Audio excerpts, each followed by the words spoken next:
అన్నీ కూడా జగన్ పాలనకు సంబంధించినటువంటి విషయంలో తన స్వరూపం ఏంటి అనేది కూడా ప్రజలు గమనించారు. దాంతోపాటు తమ నమ్ముకున్నటువంటి నాయకులు కార్యకర్తలు 2012 నుంచి జగన్తో పాటు జర్నీ చేసిన అనేక మంది ద్వితీయ స్థాయి నాయకులు కావచ్చు, కార్యకర్తలకి న్యాయం జరగలేదు. వారందరూ కూడా తీవ్ర అసంతృప్తికి లోనైనటువంటి పరిస్థితి వాస్తవం.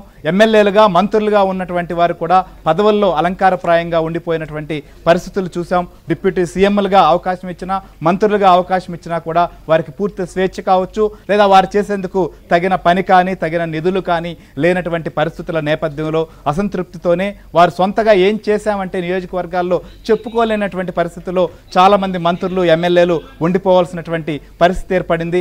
సహజంగా ఎమ్మెల్యేలతో పాటుగా ద్వితీయ స్థాయిలో ఉన్నటువంటి జడ్పీటీసీలు, ఎంపీపీలు, ఎంపీటీసీలు, సర్పంచులు, మండల స్థాయి, నియోజకవర్గ స్థాయి నాయకులు కూడా వారు ఆశించినటువంటి పరిస్థితులు కనిపించలేదు అధికారంలోకి వచ్చిన తర్వాత కూడా.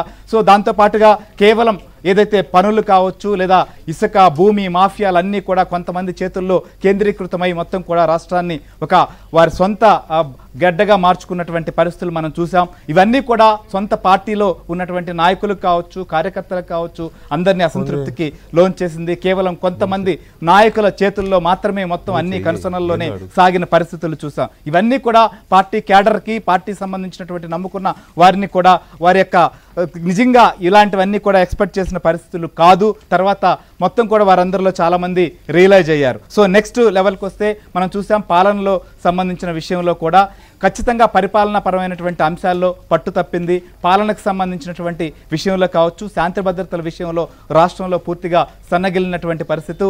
జాతీయ స్థాయి లెక్కల ప్రకారం చూస్తే అపహరణలు కావచ్చు, రాష్ట్రంలో జరిగినటువంటి హత్యలు, అనేక వేధింపులు, ఎస్సీ ఎస్టీ అట్రాసిటీ కేసులు, ఇవన్నీ కూడా ప్రజల్లో ఖచ్చితంగా ఒక ఆందోళన కలిగించినటువంటి మాటలు పరిస్థితులు మనం చూసాము. చివరికి స్వేచ్ఛగా తమ యొక్క గళాన్ని విప్పేందుకు, అభిప్రాయం చెప్పుకునేందుకు కూడా అవకాశం లేకుండా సిఐడి సంబంధించినటువంటి కేసులు పెట్టినటువంటి పరిస్థితులు చూసాం. స్వయంగా సొంత పార్టీ సంబంధించినటువంటి ఎంపీ రఘురామకృష్ణరాజుని అరెస్ట్ చేసి ఆయన పైన 3rd డిగ్రీ ప్రయోగించినటువంటి పరిణామాలను కూడా ఆంధ్రప్రదేశ్ రాష్ట్రం చూసింది.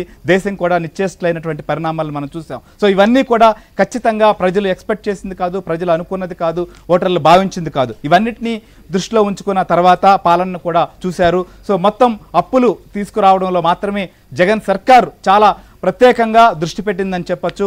ముఖ్యంగా ఆంధ్రప్రదేశ్లో తమకు ఎంపీలు కావచ్చు అవకాశం ఇస్తే ఏదైతే ఆయన కోరారో ఖచ్చితంగా ఆయన అనుకున్న దానికంటే ఎక్కువ మంది ఇటు లోక్సభ, రాజ్యసభలో ఎంపీలు కూడా సాధించగలిగారు. కేంద్ర మెడలు ఉంచుతాం, ప్రత్యేక హోదా తెస్తాం, పోలవరం నిర్మిస్తాం అన్నటువంటి పరిస్థితులన్నీ చూసాం. ఎక్కడా కూడా అవి కనిపించలేదు. ప్రత్యేక హోదా ఊసెత్తలేదు, పోలవరం నిర్మాణం ముందుకు సాగినటువంటి పరిస్థితి. తర్వాత విశాఖ ఉక్కు సంబంధించినటువంటి అంశంలో కూడా పోరాడినటువంటి పరిస్థితులు లేవు. కేవలం అప్పులు తెచ్చుకునేందుకు లేదా సొంత కేసుల వ్యవహారం పైన మాత్రమే దృష్టి పెట్టినటువంటి